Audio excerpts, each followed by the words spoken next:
Hola, no te quiero hacer perder mucho el tiempo, así que voy directa al grano.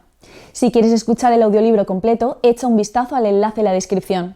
Podrás disfrutar de una prueba totalmente gratuita que te dará acceso a un amplio catálogo de audiolibros. Pero espera, que hay más. Por si todavía tienes dudas, a continuación te dejo con un pequeño fragmento del audiolibro. Disfrútalo. Una vivienda no es una casa. De la misma forma en la que una escuela no supone en sí la educación, o un hospital no conlleva por sí solo la salud de las personas. Incluso la educación se da en espacios ajenos a las aulas, y la salud también puede garantizarse fuera de los sanatorios. Lo mismo ocurre con el derecho a la vivienda. Normalmente pensamos en una casa porque somos seres adictivamente visuales. A pesar de contar con 5 sentidos, dependemos de las imágenes incluso para pensar y razonar. Cuando se nos menciona un derecho, aparece en nuestra mente una imagen preseleccionada que nos representa su contenido.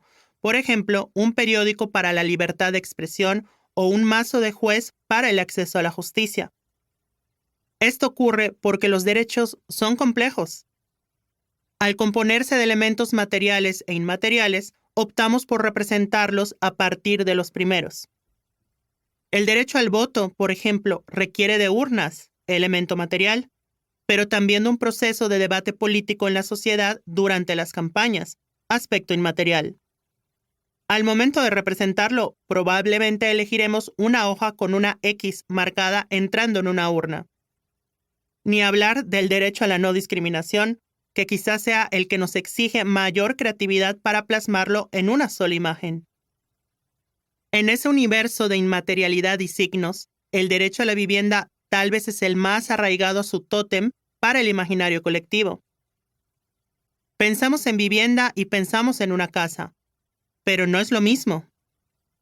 Una casa abandonada o una casa en obra negra siguen siendo casas, aunque no haya personas en ellas. Pero si hablamos de vivienda, hablamos de gente habitando. El derecho a la vivienda podría definirse como el derecho a habitar un espacio y habitar la situación de calle. No importa si la casa o departamento no es una propiedad a nuestro nombre, si ahí habitamos, ahí es donde ejercemos nuestro derecho a la vivienda. Hago una advertencia preliminar que será desarrollada a detalle a lo largo de este audiolibro.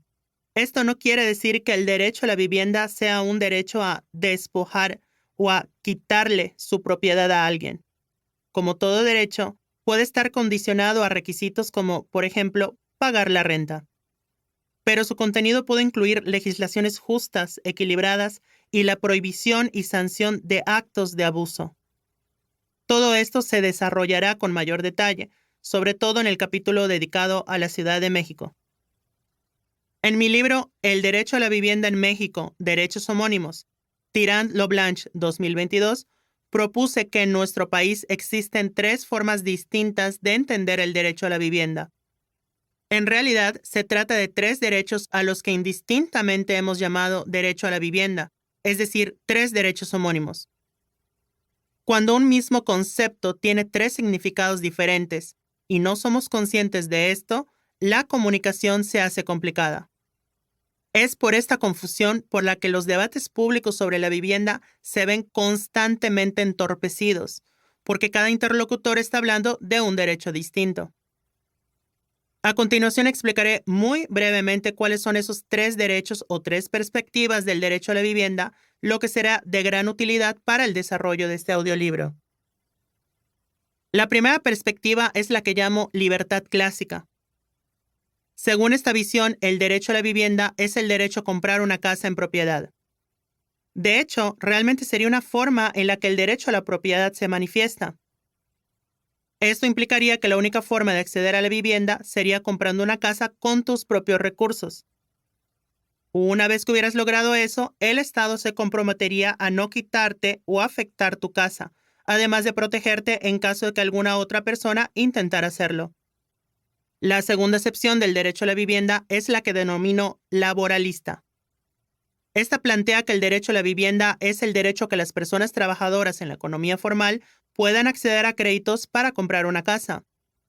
Es decir, es el compromiso del Estado a darte una ayudadita a través de financiamiento.